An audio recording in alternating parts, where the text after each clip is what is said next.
thanks very much for coming on, guys. Pleasure to have you both on. It's also known Rob for helping me in my transition to the pro game. And I know about his son as well. He's got sort of high praise from some of the guys in our club who have seen him. So definitely one to keep an eye on. So first I want to start off with Rob Sr. So what got you into boxing and pursuing a pro career? Because obviously your son's following your footsteps. So let's start. How did you get into the pro game? I will say, I believe I was born a boxer. I have it in my blood. On my mum's side, there was boxers. Okay. I've got a picture of her granddad in Wales with a boxing club. My dad was a professional boxer as well. Okay. So as far back as I can remember, it's always what I wanted to do. I was always energetic. I used to love fight when I was younger. Me and my brother used to sneak into my dad's cupboard with his gym bag and take out boxing gloves, have one glove each, and be each up from like a young age. Yeah. But yeah, I believe I was born to it. Is what I was always meant to do. I've just always loved it. Yeah, I remember me and my brother used to do the same thing. We said the one lace-up glove, these old style gloves. Yeah. One on each hand. And whoever was the southpaw was the unlucky one, really, weren't they? So when you mentioned your dad boxed, was that here or was that abroad?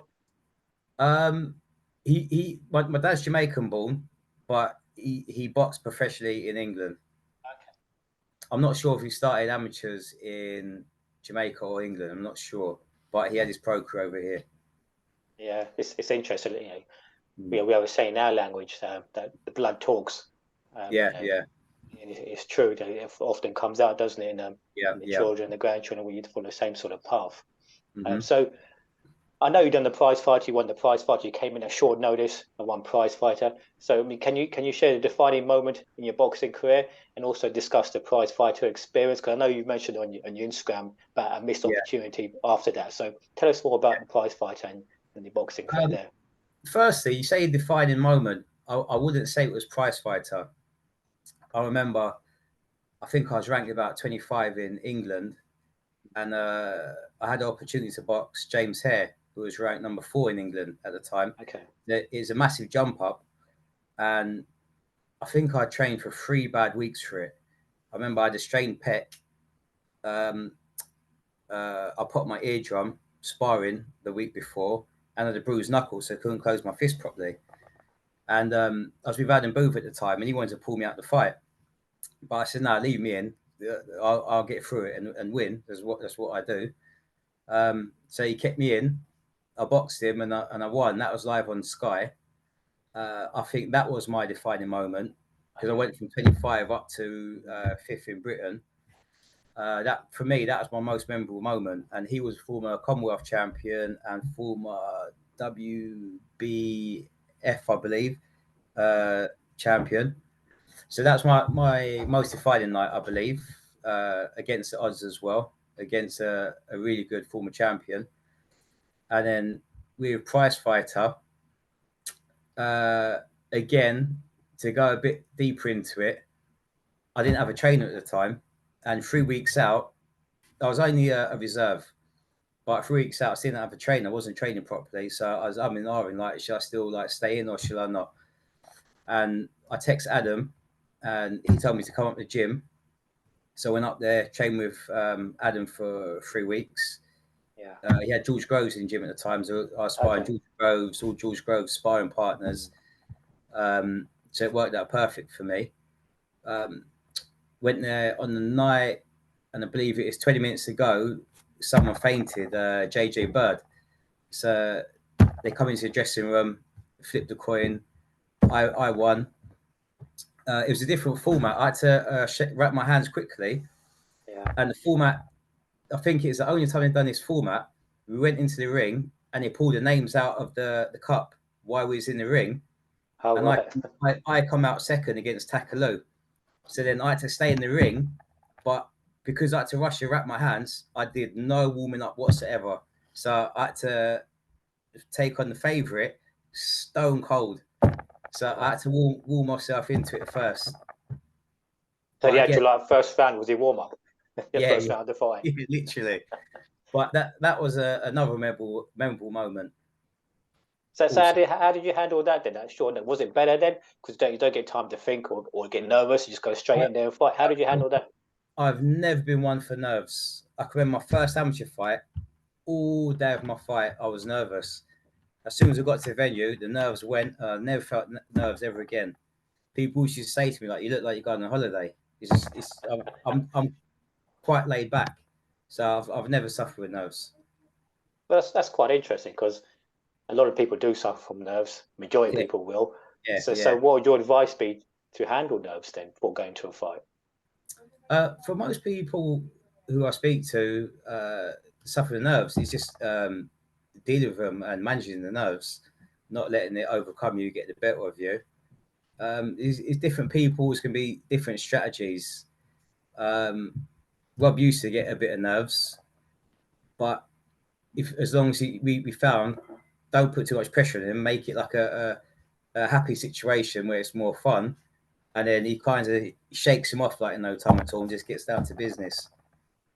But you see, Roy Jones, he used to be a nervous wreck before he boxed. Floyd Mayweather, you could see clearly on their faces the nerves that they suffered with, but they managed it and they handled it. And look at their careers, what they had. Yeah.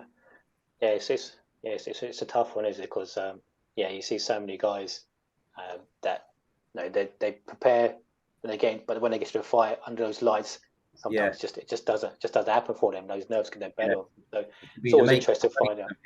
Yeah, exactly. So it's always interesting to find out if someone's got any sort of different strategy or tips they use to keep themselves calm before fights. Okay, so what was the missed opportunities after you won Prizefighter? The missed opportunities. So I got offered the British title at welterweight against Lee Purdy. So were you a light middleweight, not a welterweight? So you had to come down in weight for the fight? I was a career welterweight. I turned over as a light welterweight for a little bit. I lost like at the time I didn't understand about making weight. My weight went up a little bit, and then I used to eat like literally 1 meal a day, like these little 1 pound as the ready meals. I used to wear like 2-3 black bags and just go running like for ages. I lost loads of muscle mass, which I don't feel like I ever really recovered from. Because as an amateur, like, I was known as a puncher. A lot of times I turned to fight, people wouldn't turn up because I was known as a puncher. And I believe when I lost weight the wrong way and lost all that muscle mass, I never fully recovered from it. But yeah, I boxed at light welter, light middle, and I had one at middleweight as well. Okay. So when you mentioned after Prizefighter, so what was the opportunities there? Did you fight much after Prizefighter? I don't think you did you? So were the opportunities sort of missed there? Yeah, I got offered Lee Purdy for the British title, which I accepted. And at the time, I was working for British Gas on the winter shift, so I'd have to work 8 till 6. And then because I got back with Adam Booth, he was at Vauxhall at the Haymaker Gym. So to commute from where I am down to Vauxhall after finished work was a nightmare.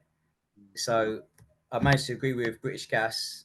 When the fight's confirmed, they give me 3 weeks unpaid leave, so I could just concentrate on training. And I think it was 2 or 3 weeks out, the fight still hadn't been confirmed. So Adam suggested not to go ahead with it. But I was calling John Wischhausen like every other day trying to get it confirmed. Spoke to Robert Smith at the board. Is it confirmed? And he would tell me, just because you won Prizefighter doesn't necessarily mean you're going to be given a shot. So I kept on calling, but as I say, 2 or 3 weeks out, I can't remember exactly, 2 or 3 weeks, still hadn't been confirmed. Adam suggests it's too short time now for a 12-round fight. Don't go ahead with it. But looking back in hindsight, I should have just took the time off regardless and just trained.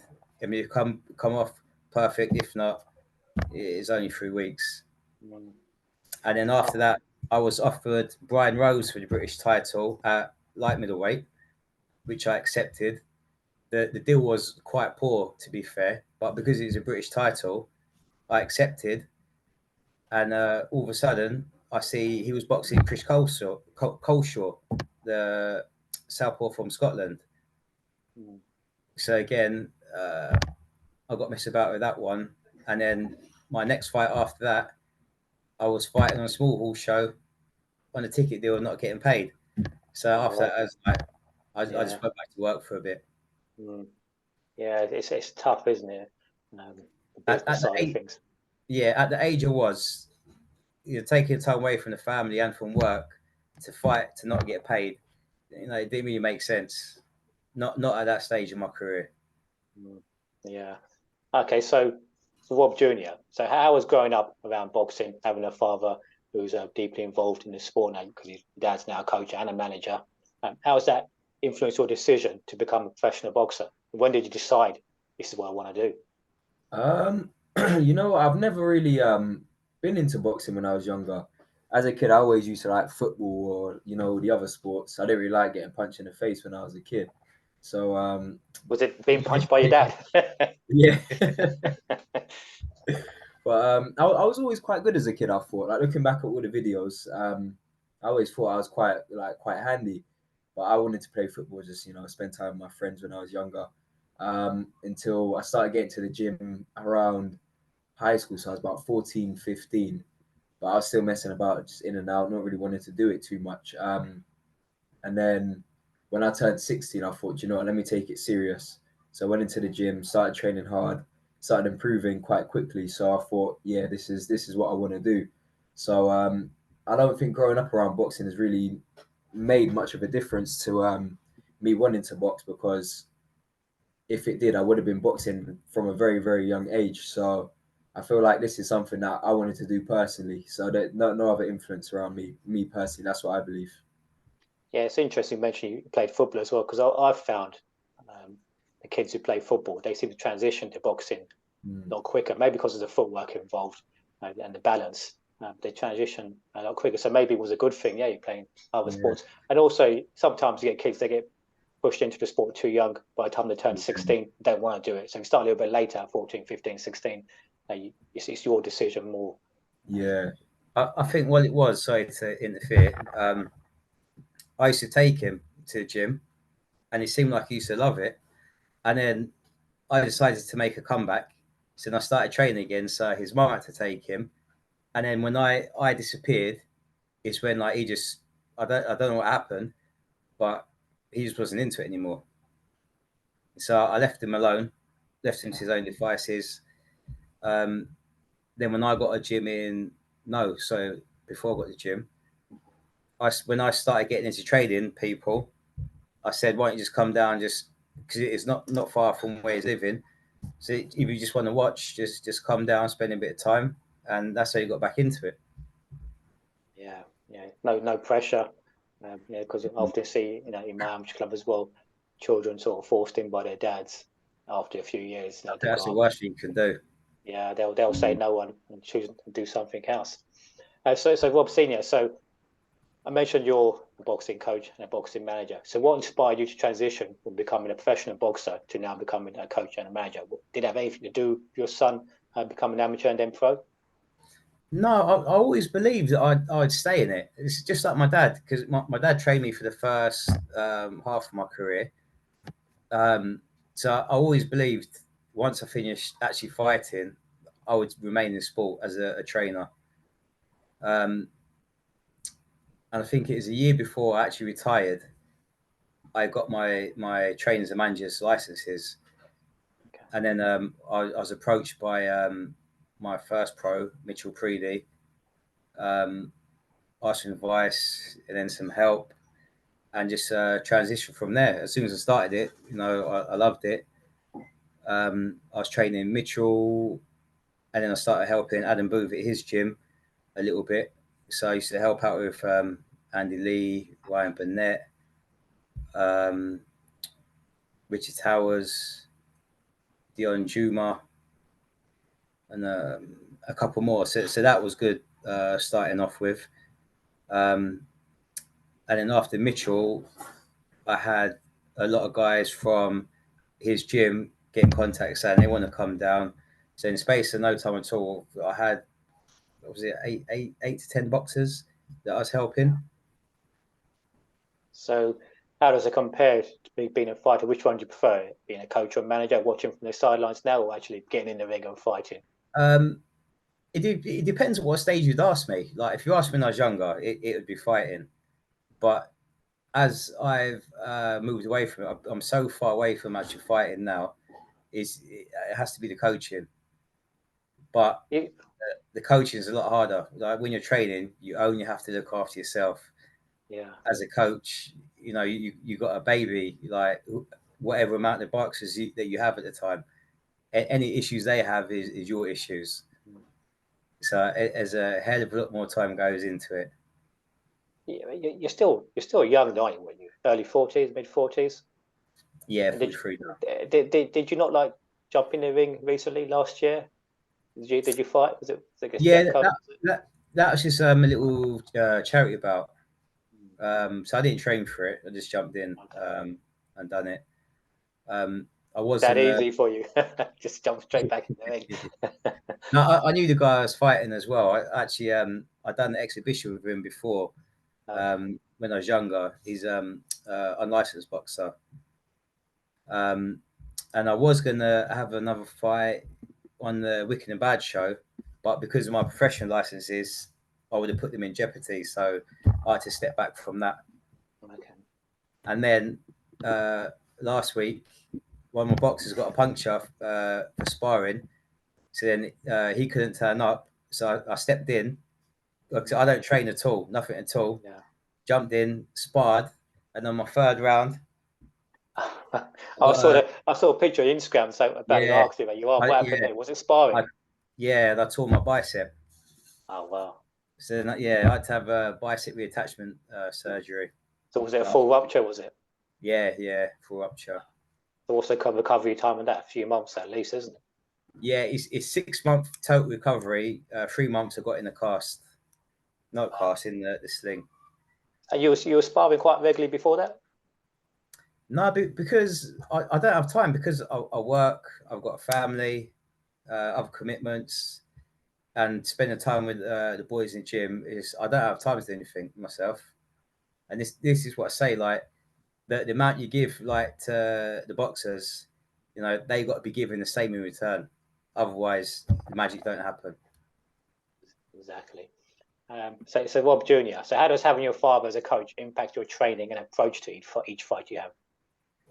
I've never really thought about that one, to be honest. I do think it's definitely good to have, you know, the father-son kind of coaching relationship, because you kind of understand each other and you can kind of you know the best way to teach people. So I feel like he does teach me a lot of stuff and shows me how to get it quite well. The fight preparation, I don't feel like the coach can do much for a fighter when it comes to fight preparation, like mentally. They can do is like much pads and all like the training that you need. But if the fighter's not there mentally and they can't kind of put themselves into the right headspace, Don't help prep you mentally, no. No, yeah, like I'm talking about like throughout training camp, 100%. But on the night of the fight, if the fighter doesn't want to or can't do it themselves, I don't feel like another person can do too much for them. That's me personally. I don't know what other people experience, but I understand what you're saying, but I counter that to say I've been mentally preparing him since he was born. Yeah. To succeed in life, not just in boxing, but in life. Exactly. Yeah, exactly. And I think for Rob Jr. as well, having that father around you, can you still speak to your father as a coach, disregarding he's your father, as you would someone else? And can you confide in him, for example, you know, if a fight's come, are you nervous or what do I do? You must be confiding in your father on that level as well. Yeah, I can. I don't feel no shame in expressing nervousness. I think everyone gets nervous now. Like at this point in my career, I'm not really coming across the nerves as much as I did as an amateur. So when I was an amateur, I'd be like, my first fight, I was shaking the whole day, even like going into the ring, I was well nervous. But now I could literally, I go into the ring just feeling perfectly normal. I've kind of got off the question. What was the question again? Sorry, I think you answered it in a way, because as your dad said, he has sort of built you up and prepared you for this point in your career where you don't always have to turn back to him now, because he's given you so much knowledge and experience and advice that sometimes you don't need to ask as much, because he's been with you from young, hasn't he?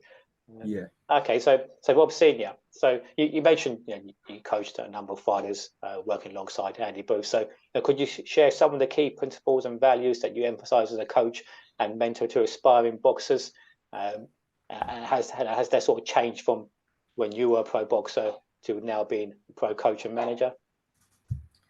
A lot of the stuff what I do, I base off a lot of my time spent training, preparing, being around different trainers, managers, competing. And I always wanted to do it, but I don't believe, I had the right direction. And a lot of people I work with, they start off, I always see, I think my problem is I can always see like the strength in people, the stuff what you can work with to bring something out of them. But the problem is if they don't understand it or believe it or see it themselves, and it's just they give it a try, you can't really get the magic out. Yeah, they've got to be receptive to it, don't they? Yeah, like if you're hungry and it's something you really want to do, then I can see what we can do with you to get the best out of you, to make you achieve and be an overachiever. But if the hunger and the passion is not there, it go along for a little while, but it's to get to a stage where something else comes up, and then boxing always seems to be the first thing what drops off, which it can't be the way. Even though I didn't achieve what I wanted to, whenever something come up, boxing won't suffer. I still handle what I had to do and make sure that I was at the gym. Whatever time I was told to be there, I'd be there. Whatever I was told to do, I'd do it. Like if I didn't eat that day, we had like a crazy session. Like I wouldn't open my mouth. I just do what I had to do. So yeah, the first thing, you got to be hungry for it. It's got to be a passion and desire what you want to like really see through. You can't want it more than a fighter. Yeah, which I've had a lot of the time. It's got to be a 50-50. I'll give you everything that I have, but if it's not reciprocated, that relationship, it's not going to go too far. I can try and fill in the gaps for you, but ultimately it's going to be exposed in the long run. Which I've had a few fighters where it got to a stage where I said, like, you got your business, whenever something pops up, it's always boxing what gets put on the back burner. So rather than taking away from, the boxing, from your work, you're doing well the work, pursue that, put your heart and soul into it, because if something happens, you're still at work the next day. But then when something happens, like you're not at the gym like for a week or 2 weeks, like for someone trying to achieve greatness, that can't work. Yeah, it's all or nothing. It's not a sport to be played with. I was talking now. But did you find? Well, did you find that sometimes in the case of a pro boxer, they think they know better than you because they're pro boxers now, and you're an ex-pro boxer? Do you ever come across that attitude? No, I've never had that, because I believe the reason why I do well is because I had a 16-year career as a professional. I worked around so many different people, trainers, different training camps, training abroad. I bring a lot of experience and knowledge to the table, and I believe I can articulate it well enough to get you to understand what I'm saying and to take it on board. So I've never really come across that. So anyone thinks they know better.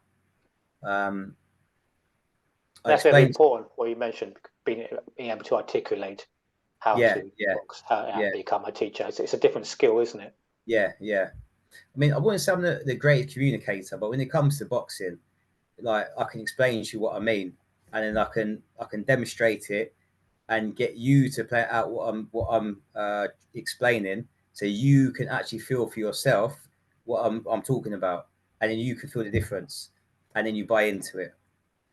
Yeah. So I know you had a small stable of fighters, but now your son's turned pro. Will you be focusing on your son only? Will you still be taking on other pro boxers? Again, like I had quite a few boxers, and I actually got a promoter's license as well to help serve them better. So rather than getting on other people's shows like in East London when we're down West London or outskirts, put on shows regularly, make it easy for them to sell tickets, build them up in our area. And I put on one show in Maidenhead, went okay, had a few ups and downs. Then I had the second one planned for Harrow Leisure Centre, and a week before it got cancelled due to COVID. But then, you know, signs were shown before that about some of the boxers I was training with. Done really good work with them, but something will pop up, and then boxing is what suffers. So they disappear for like a week or two, or they have a fight and they disappear for a month, come back like really big out of shape. So I'm down to 2 pros now, and they both really want it, Rob and Bradley Townsend. So I'm happy to give up my time. As I said to you earlier, the amount what a coach sacrifices, you know, time away from family, time away from work, like losing the money. You know, if you're going to make that sacrifice, like I'm going to match it, and then you know we can do great things together. But it can't be you giving me 30 and me giving 70. Yeah, it's going to break down eventually. And I do say, although it was a bit disappointing when a few of my guys disappeared after some conversations we had, I wouldn't change it because I had so many different styles, which I got to apply my trade over a good 6 years, I'd say. It's like priceless for me. So for me, like that was my time when I was carrying out my apprenticeship, and like different styles like requires different parts of your training game. So for me, priceless. So I wouldn't change it. Yeah, I think having small, like you mentioned, 2 fights, I think that's better as well to begin with anyway, because you can't spread yourself too thin if you have too many fighters. You need a couple of fighters, maybe 4 max, you know, which you can sort of focus on. Otherwise, it's just, you know, you're just juggling too many balls there, aren't you? Okay, so going back to what we were talking about earlier as well, so for Rob Jr., so what's been the most significant piece of advice or lesson from your father that has shaped your boxing career so far? I wouldn't say the way Dad teaches me is through advice.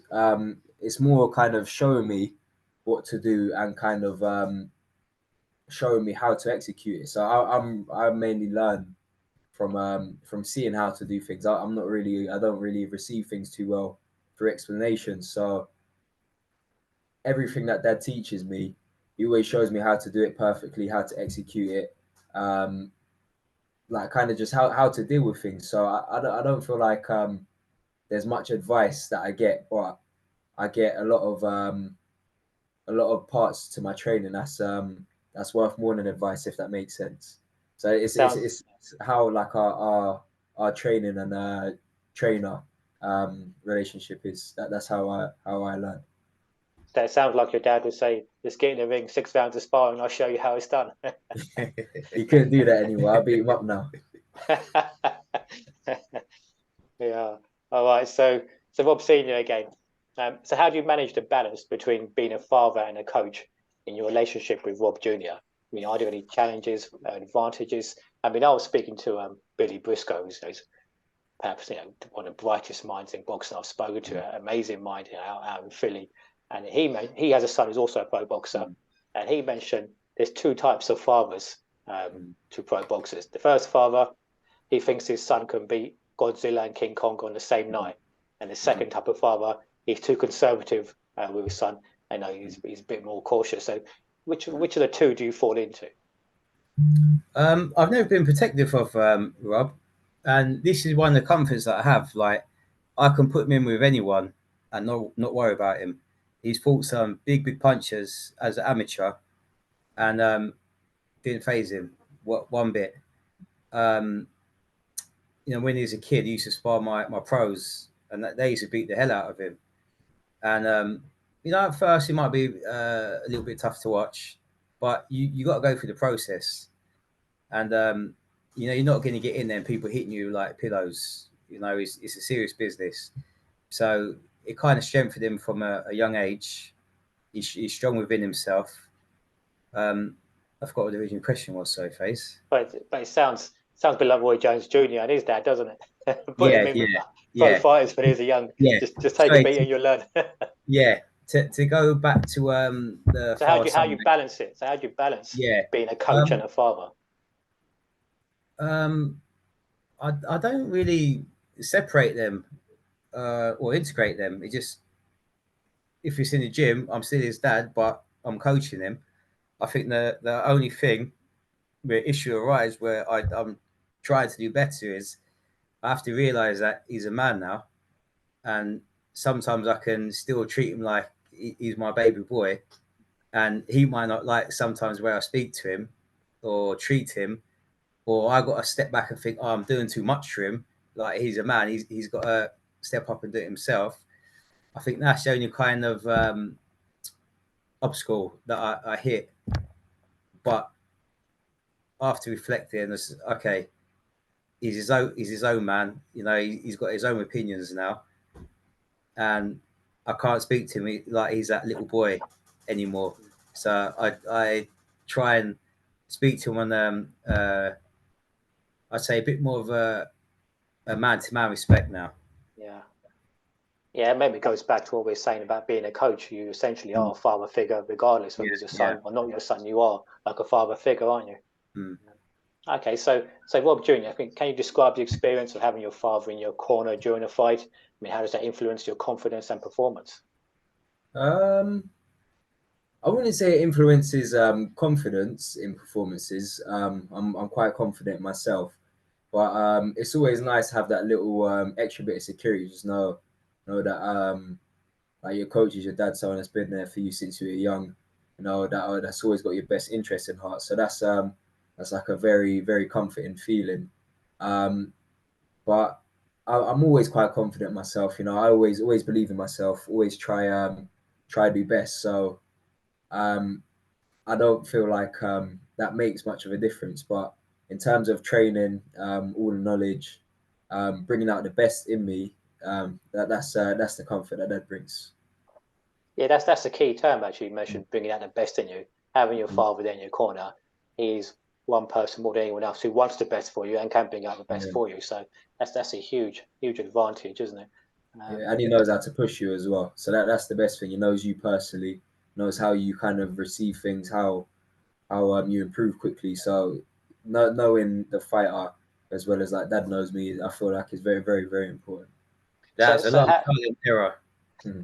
Well, yeah, I mean, going back to yourself, Rob Senior. So going back to, you mentioned about the sparring, and you took his lumps whilst learning. So now, for example, if he's sparring and he's taking shots, how are you handling that then? Knowing that your son is in there, he's taking these big shots. Are you thinking, let him get the experience, figure out for himself, or are you thinking, all right, let's call a stop to this, maybe rest a minute or two, come back? How do you manage that then? I let him get on with it. Like, all my guys know, like little things, like, you can't be looking at me for help. Like, it's a fight at the end of the day. You got to figure it out yourself. If it's something like too bad, and I've got to tell the referee, like, this guy is like acting up, like there's a risk of cuts or something, so be it. But if we're sparring the stuff, I do like them to stand on their own 2 feet and work it out. If someone's doing something, like, neutralize it or do it back to them. But let's figure it out. Like, don't. I've seen like many boxers like keep looking at the ring, like looking for help, and you don't want that mentality. That's not a winning mindset. So I do like them to suss things out for himself. When the guy gets tough, he gets going. So it's not something I worry about. Yeah, that's good. Okay, so again, Rob Sr., so reflecting on your own boxing career, what advice would you give to your son as he progresses in the professional world of boxing? To listen to your dad, your coach. And to remember, remember all the advice yeah. you gave him. Well, I've told him like many times before, is like I had a hell of a lot of talent, what went to waste for whatever reasons. I had lots of ups, lots of downs, but the biggest thing, I took so many learnings from my experience, and it doesn't make sense for me to go through all of that, not to achieve what I should have done, for you to go through and make the same mistakes. So be the wiser man, learn from my mistakes, let's guide you properly and get you to where we want you to be, which is the top. Yeah, I mean, we're both a similar age, and for us growing up, we didn't really have any guides or mentors to tell us how to do this, how to do that. Whereas now, your son has you to be a mentor and a guide. I mean, our dads, I don't know how involved your dad was in your boxing career, but usually our dads were coming over, working hard, and they always had the time to guide us in these sort of sporting accolades. So the kids now have that sort of big advantage on that side as well. Their dads are actually there, more able to be there more for them. Okay, so Rob Jr., I mean, I noticed recently you sparred Conor Benn, which that's a big name in the boxing. So, I mean, how did that opportunity arise, and what was the experience like sparring Conor Benn? One day, Dad just messaged me saying, "You got sparring Conor Benn on Monday." So that's what it was in our little boxing group chat. So with that, I was excited. So I turned up. It was a really good spar. It was I learned a lot. That was the most important thing. I felt like kind of is a nice way to gauge the level that I was at as well in terms of my skill. So I really enjoyed it. You know, they was all really nice up there. You know, Tony Sims, Conor Benn, all of them are really nice people. They took the time to speak to us after, give us a bit of advice, tell us what I was doing wrong, what I could have done better, and what I done good. So yeah, it was just a great experience, really. Hopefully we go up there again soon. But that's all I want right now, is just to spar the best and just gain as much experience as I can through sparring, and the tough sparring as well. I find the easy sparring a bit boring. I like it when it's rough, someone's trying to take your head off. I feel like that's when I learn best. So I like to throw myself in the deep end, and that I feel like is the best way for me to improve and go up in levels quickly. So it is a great experience for me personally. Yeah, I mean, that's the best way, isn't it? The hard sparring against someone with a little bit more experience than yourself. He was invited back. So we was due to go back on Friday, I think it was. Okay. And then you had the late notice fight come up. So we had to postpone it. And now Conor's fault. So it'd be another little postponement, but he'll be back up there to spar him again. He did give a good account of himself, as Bernie Townsend did as well. So do you have any more surprises for Rob Jr. for sparring partners then? Any more messages coming soon? You're sparring this big name? No, we got him Chris Congo. He sparred Chris Congo. He's been invited back up there again as well. We'll try and get him to spar some of the other guys as well. So he's just soaking it all up at the moment. So we'll try and get him as much as possible. The better the sparring, the better he performs. So exactly. Just keep trying to get him to soak it all up as much as possible. Okay, and for you again, Rob Senior, I mean, how has your experience as a pro boxer shaped the way you train your own son, or have you made any adjustments or sort of updated training methods to help his training? Yeah, as I say, like I've learned from a lot of my mistakes. As I said, like how I lost weight the first time, it killed me, which I never think I fully recovered from. The first half of my career, like I was overtrained, I was always my son's fittest boxer on the card. Literally from the first round, I'd be gassed out. So I have to go the rest of the fight like gassed out. So when you say overtrained, how much were you training? The training I was doing wasn't really conducive to my body type. So I was doing tons of circuits, miles and miles and miles of running like on the hills, like slow, steady state runs. And I was just always fatigued. And at the time as well, because when I first turned over, I had Robert as well. I think I was 21, just before I was 22. So I was adjusting to family life as well. My eating wasn't great at all. So that combined with the, not sleeping properly, training too much, I was training 5-6 days a week. I was just continually burnt out.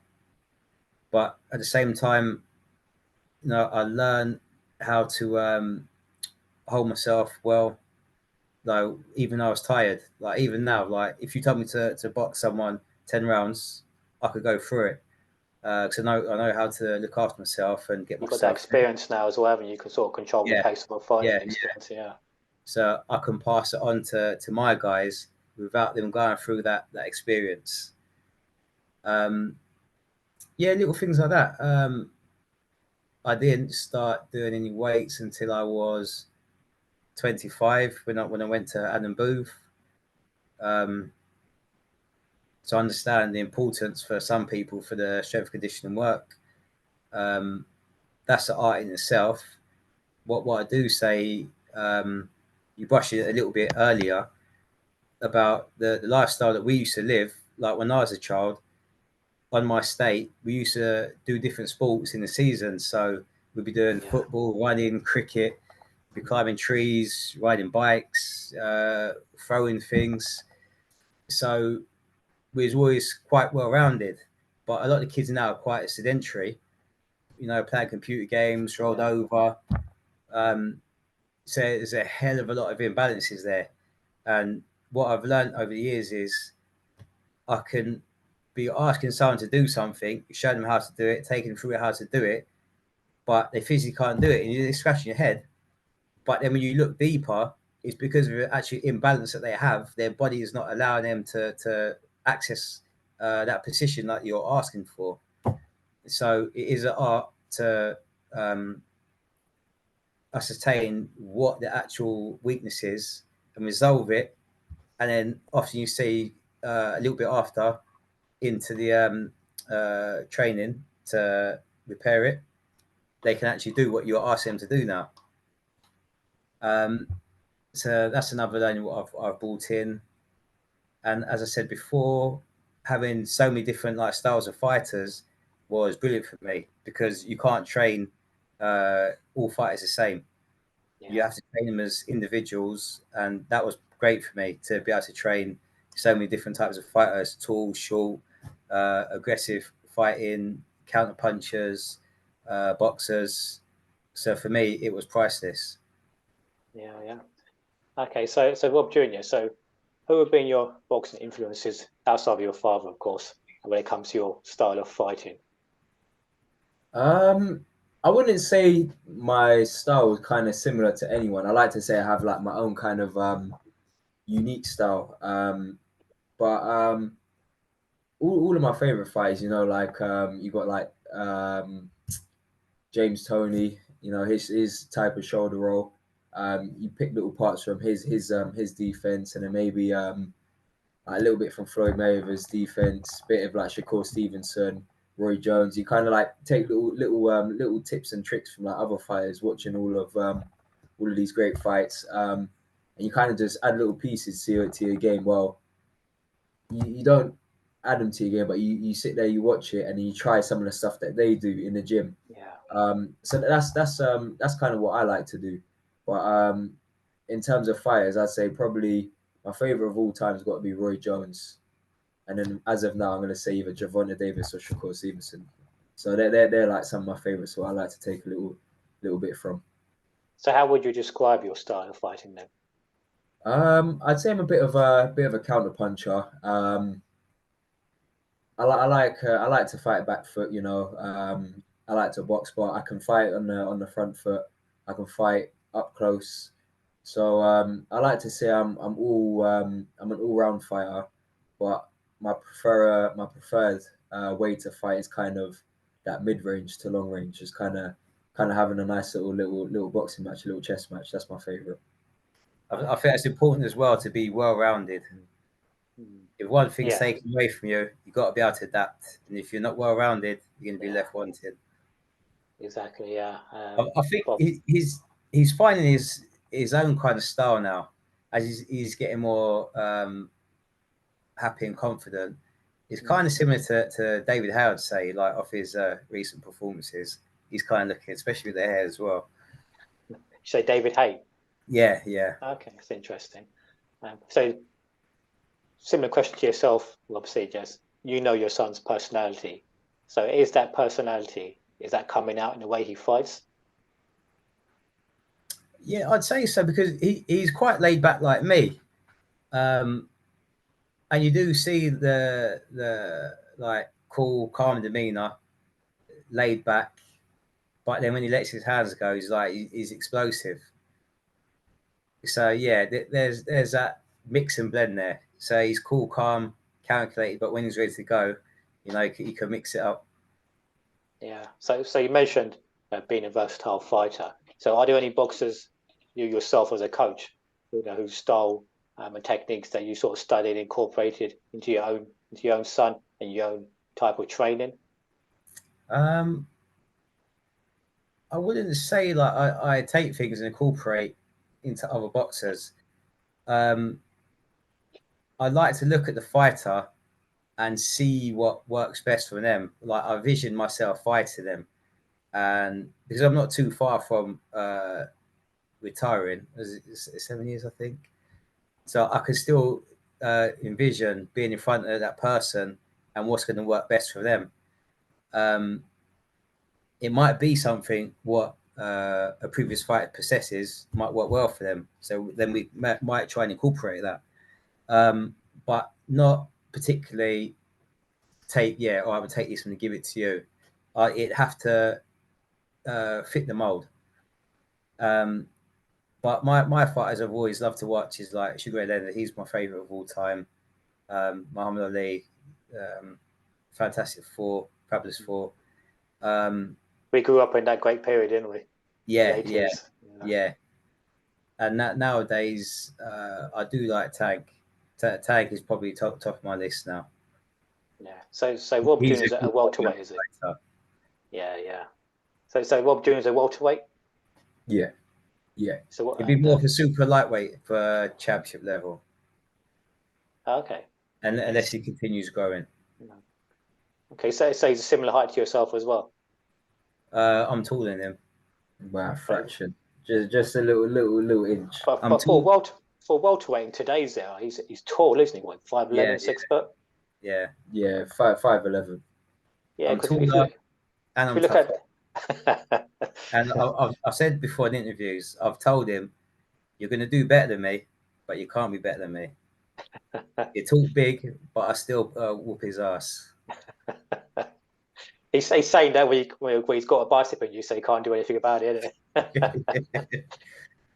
Very good, because look at today's welterweights, the champions.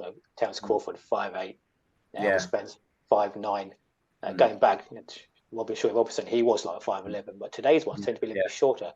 But here's a fighter who I think Rob Jr. sort of reminds me of, Vernon Forrest. I don't know if you've seen him fight. Yeah, I love Vernon Forrest. Yeah, I think that's a style. Yeah. Because it's similar height, physique, that sort of. I actually helped prepare Mikel Picarillo when he was WBC #1 contender for Vernon Forrest. Oh, nice. I went to Italy to help prepare him for it. I mean, that's definitely, I think, a fighter I would suggest like having a look at Rob Jr. as well, because he's sort of similar characteristics there, aren't they?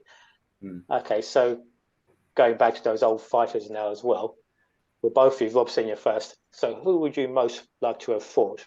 I want to say past and present, but if you say present, then someone might be calling you out. So maybe fighters from the past.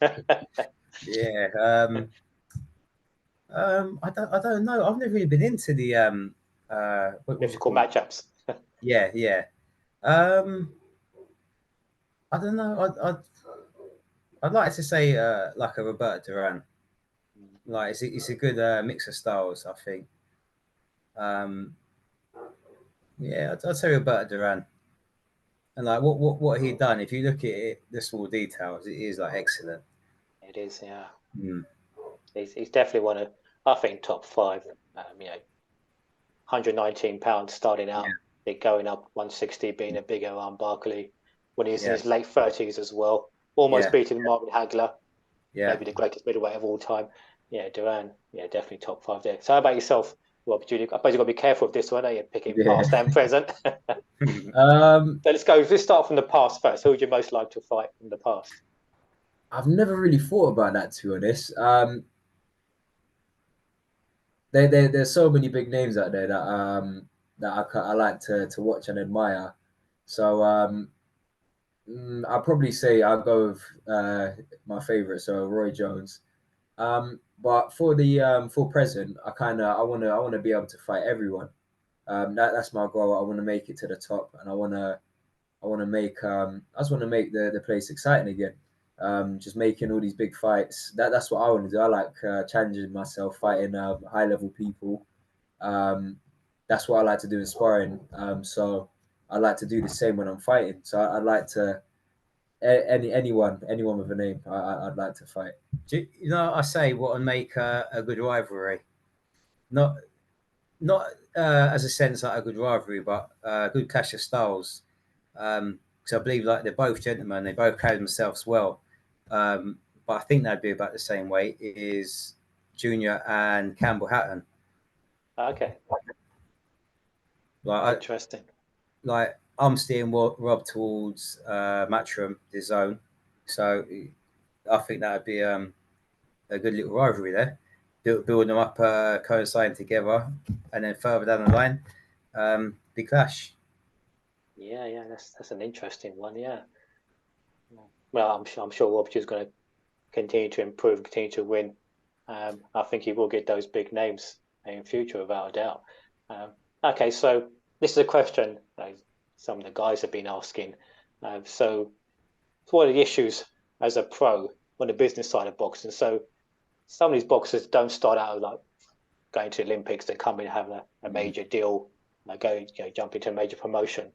So what is your advice to these fighters, upcoming fighters, people who are thinking of returning pro, who don't have the backing of major sponsors or TV? You got to go into realistic. It's a lot harder now. You got to see it as like any business, start a business. There's going to be some investment. For some people, it's going to be easier, others harder. I mean, if you struggle to sell tickets, it's going to be very, very hard. If you can fight, could be a little bit easier. But then if you don't have to sell tickets, go on the road. But as soon as you start winning, you're not going to be getting the fights no more. So I'd say you've got to be willing to invest a little bit to get yourself the fights to build you up. And then it does get harder as you start going up in rounds, up in quality. So you need to look to position yourself to get with one of the big promoters where the ticket sales isn't as important, like to keep the show going. I would like to see, I don't like how to say it, to promoters to actually promote the shows rather than leaving a lot of the emphasis on the boxers with selling tickets. I know how hard it is because I've done the one show and I had the second show got cancelled because of COVID. But if you look at like Matchroom, they create the events where they have a clientele anyway. So you see a Matchroom show come up, well, I'm going to go. Like you might not necessarily know one of the boxers on the card, but you know what the show is about. It's the whole night is entertainment. So you purchase a ticket. I'd like to see the promoters get back to that. Actually promoting the show rather than leaving to the boxers to sell tickets. And then you putting on the boxers in good fights, what's gonna make people want to come back to watch again, and then their extra tickets that they sell is an added bonus to the show. So the ticket deals and stuff at the moment, it's hard. When I first started, you get told your purse and asked how many tickets you want, and then since I think it's a 2008 recession is when the script flipped, and then it's then on the boxers to be able to sell amount of tickets to cover the house fee, the opponent's fee, and then their wage as well, which can be quite tough, especially today. Economically, it's tough. Yeah, I mean, I interviewed iMinicon last year. So iMinicon is the influencer boxer. I think he's got over 1 million followers on TikTok. He's fought on those Misfits cards, and he spoke about using social media to become more known as well. So he gave some interesting advice on both to boxers on how to manage social media, because now everyone's on social media, aren't they? You are your own brand now. So you got to put out more content, and every training session is an opportunity to create more content. So because there's boxers who haven't done much in the sport, but they've got so many followers on Instagram or whatever. Can you send me that link, please, Faze? Yeah, I'll send you it. I mean, I'm not taking away like all the emphasis from the boxer, but I'm saying for the boxer, it's very hard. The promoter will know I'm going to put on like 10 fights, and then that's going to near enough cover the show. But for the boxer, if you don't sell enough tickets, you can put your part into the cover the show, but then you're not putting in to cover your purse. Like, I've boxed in my time after second part of my career 3 or 4 times where I didn't get paid. I sold enough tickets to pay the house fee, pay the opponent, and there wasn't enough left in the pot. So because I knew where I wanted to go and it was investment, I boxed. But I don't believe a boxer should put in all that time, effort, sacrifice for everyone else to get paid apart from you, because it's a business. Everyone gets paid at the end of it. Yeah, I think sort of times have changed, haven't they? The social media side of things been introduced, and Rob Jr.'s obviously young, so getting those young fans as well would make a huge difference. So interviews, more content on social media, it's all going to help, I suppose. You are the business now, aren't you? Yeah. So it's tough. It's very tough for young boxers. Okay, so finally, what are your collective goals and aspirations as a team in the sport of boxing? So how do you envision the future of your boxing journey together? I mean, there's a lot of father and son boxing teams now, aren't there? So how do you sort of envision things going, and what's your sort of aspirations as the father and son duo in combo in boxing? Firstly, for us to enjoy the journey throughout and to continuously grow, as a team, and then keep achieving along the way, fulfill his potential and overachieve, and I'll be happy. Yeah, I think that's important, what you said about enjoying it, which is what you said previously about not putting pressure on Rob Jr. just to enjoy, go out, enjoy it. It's the best way to look, isn't it? Don't take too much pressure on yourself, as hard as that can be. But yeah, I think, having a father and son team as well, you both got each other's backs, that should set you up nicely. So, lastly, Rob Jr., so what are the next steps for yourself? Any fights lined up? Yeah, we're trying to get one for October. We've got one booked for November, hopefully December as well. So by the end of the year, I'll be on about 5-6 fights, hopefully, in the space of about 4 to 5 months. So trying to be busy. Every boxer wants to get titles, I'm always watching these like British title fights, Southern area fights. Just scouting the competition, what you're gonna be getting ready for. Yeah, but just seeing all of that excites me. Just makes me think I can't wait to be able to get up into that position and kind of achieve those things, fight in front of all those people. But yeah, that's my goal for the future. Just win titles. I want to get to a level where I can sell out like, you know, big venues. But just the Against typical, Campbell Hatton. yeah, We start. just just the typical. You can tell your dad's a promoter, isn't he? Yeah. But yeah, that's the goal really. Just to achieve all the big things. Just put me, my family, just all my loved ones in a better position. So that's the goal for me. I think you're doing the right thing. You fought twice already this month. As a fighter, you need to fight. You know, a lot of fighters seem to forget that all important element, especially when you're starting out. You've got to stay active, and that's how you get better, isn't it? Yeah, so you're definitely going the right track. This is a conversation we had like before we started. Is, you know, it's a startup business, and we're gonna have to invest before we see a return. So I think it's like very important for him for the activity. So we want to keep him boxing regularly, continuously learning. Like as soon as he gets a one fight, straight back in the gym, picking up on whatever weakness there was to tie it up, to improve it for the next performance. And we said, in order to box regularly, you have to sell the tickets. If we don't sell enough, we're just going to have to find the shortcomings and just do what we've got to do. But he believes, you know, he's going to go all the way. I truly believe he's going to go all the way. So, you know, why wouldn't we invest? Definitely. I'm looking forward to seeing the journey. I'm looking forward to having you back on when you are champion. Good stuff, guys. I really appreciate you coming on. It's been really enjoyed listening to you guys talk. It's been a good conversation. Hopefully we'll do this again soon as well. And in the meantime, all the best for your fights. Lovely. Appreciate it. Anytime you got those fights, get a post up on Instagram, share it on my profile as well, my story. Yeah. And let's see this going as well. Yeah, all right, guys. Cheers. Thanks so much for your time. All the best. Cheers. Take care, guys. Bye.